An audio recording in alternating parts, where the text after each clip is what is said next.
There we go. So you guys have sold out your UK tour. How have you found that? How's the response been? It's been awesome. The shows have been super fun. The crowd has been great. We always love playing in the UK. We played like probably the craziest show ever in Leeds the other night. It was just absolutely bonkers in there. The kids were just like moshing like crazy for every song. That was super cool. But yeah, overall, it's been fantastic. We love playing over here. Very good. So you're glad to be back in the UK and back to touring in general. Totally, back to touring is awesome. It's been like 4 years since we've been able to play over in the UK. So yeah, I'm so glad to be back doing it. Very good.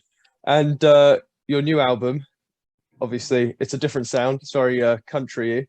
What inspired that? Why did you decide to take that I different think turn? it was, yeah, honestly, I kind of all came down to the fact that over the past few years, the guys and I just started listening to a lot of music that we kind of grew up listening to, maybe music that our moms and dads used to play in the house when we were kids. So, lots of like the Beatles and Eagles and Neil Young and stuff like that. And we just kind of wanted to make a record that maybe was inspired by that kind of music. Right, very good. And how was the recording of it? Because I know a lot of artists, they've recorded albums like in their own home studios during lockdown, that sort of thing. What was your sort of recording program for the album? Yeah. Well, we worked on songs kind of all separately, when we were stuck at home, and then we would kind of do stuff virtually. And then when it was actually time to record the album, we did end up going into a studio, and it was just us and our engineer Dave and the other engineer Liam. He was in there, and then we had our producer was a guy named Robbie, who lives out in Toronto, and he produced the record from being at home in Toronto. And then we were just on a Zoom call with him, like me and you are on right now. And he was getting a feed from the studio we were at to his home studio so he could listen to what we were doing. And then he was just on FaceTime with us for whatever, I don't know, it was like 6 weeks that we took to record it. So it was kind of a weird thing at first. I remember being really nervous about doing it because I thought, oh, it's going to be weird. He's not going to be in the room with us. I don't know how this is going to work. And I was, I guess, just stressed out in general about recording because it's always kind of maybe a daunting task. And anyway, in the end, it was great. It was awesome. Robbie got to stay at home with his 4-year-old son. And, he was just chilling at home, taking care of his kid who wasn't in school. And it worked out fantastic. So I think it's definitely something we'll entertain doing in the future if maybe we want to work with a producer who lives super far away or they don't want to travel or something like that. We had a good experience with it. Very good. I mean, that sort of follows up nicely to my next question of, have you got any sort of plans for the future Peach Fit albums or sound or anything? Yeah, I mean, I don't know about any really concrete plans, but after this European tour, we're going to take a little time off. And then this summer, we don't have too much going on. We're playing a couple shows here and there. So my goal is to just try and write a bunch of songs this summer. And I'd love to put out another record as soon as possible. So who knows when that would be. But yeah, definitely going to be trying to write as much as possible after we finish this tour. And what is the sort of creative process for the band? Like, do you all have your own ideas and you'll bring them together, or do you each write your own songs and then it sort of compiles together? Most of the time, the way we start out is I kind of work on songs at home by myself. So I'll, find some chords that I think sound good. And then from there, try to write a melody. And I have a lot of like ideas in my notes on my phone of things I want to write songs about, or maybe little phrases, or it could be just a word. It could be, I don't know. It's all sorts of different stuff. If you were to read it, it would probably seem super random and maybe not very interesting, but like, I just try to write little stuff down and then, yeah, usually I write the songs and then bring them to the guys. And then, it just starts out as like me on my acoustic guitar. And then from there, that's when Chris writes guitar riffs and Peter writes bass parts. And then even more than that, just like when we come together as a band, that's when we really arrange the music and stuff. And like that's something that like Peter's super good at. Like when we're in the studio, he's like kind of has like a very good sort of producer's instinct as far as helping to like arrange the songs properly, and then also just like get the right sounds for what he thinks the sound of the song should be. So it's cool. It's like super collaborative, and everybody kind of has their role, but we're just trying to make it even more collaborative as like we continue along our career together. Yeah, we love writing songs, and so if everyone can write songs, then that's great. And you know, on From Two to Three, we have a song called Lookout, and like that was the first song that Chris started writing that Best song on song, his own. the best Yeah, song from the album. he wrote a verse for that song and sent it to me, and I was like, oh, that's awesome. And then I wrote a couple more verses for it, and then wrote a chorus for it. And yeah, it's like it got me so stoked because yeah, it's awesome if everybody can contribute like that. It just makes me really excited about the future. Yeah, absolutely. I mean, that does sound very interesting. And sort of leading on from that, someone asked, do you think will Dougal be becoming a permanent member of the band, or is he just a touring Oh guy yeah, for the time being? I don't know yet. I'm not sure. This is only our first tour with Dougal, but it's been really awesome. You know, Doogie's like one of my best buddies, and you know, we've known him for some years now, and we just all get along super well with him. And I think when we first you know, brought Dougal into the fold to come on tour with us, we were excited because we love him, but also maybe a little bit nervous about like who knows what it's going to be like. You know, sometimes when you add a new person into the mix, maybe the ecosystem changes or whatever, and it gets kind of weird. But it's honestly, since playing with Dougal and having him on the road with us, it's only made our lives more fun and better, and we just are having the best time all together. And I think he's having a great time. So I don't know, I can't really speak on what the future holds, but yeah, we love the guy. He's the best. Very good. And I mean, do you have any like crazy stories from touring? Do you have anything funny or particularly weird that's happened?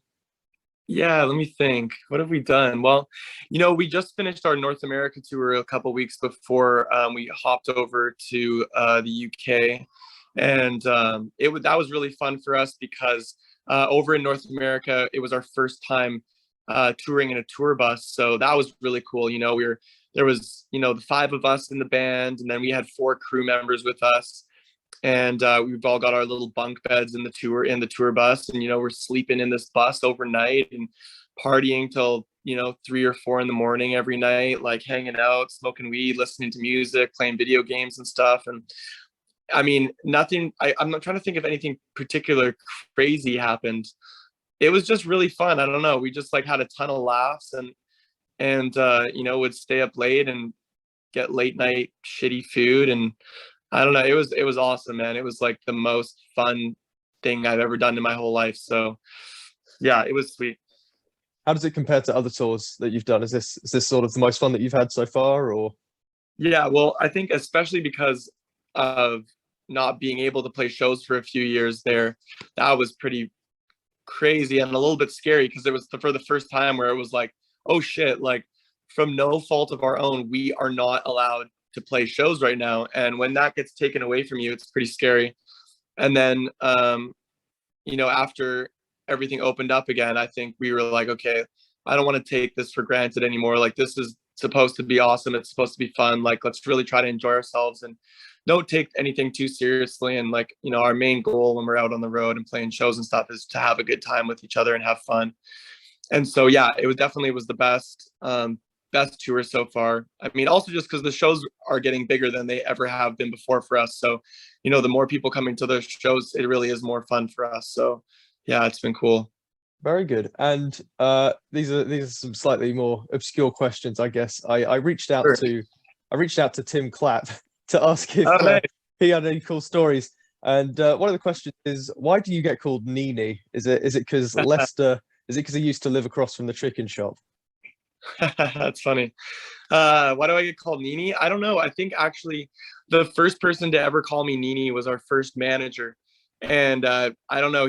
One day, I think we were on tour, and I was being a little bit like of a depressy emo boy, and I was like in the back, and I was just like complaining or something, and he was trying to like be cute. And he was like, oh, is Nini sad? And then the boys just thought that was hilarious. And then it just stuck. And now like everybody calls me Nini.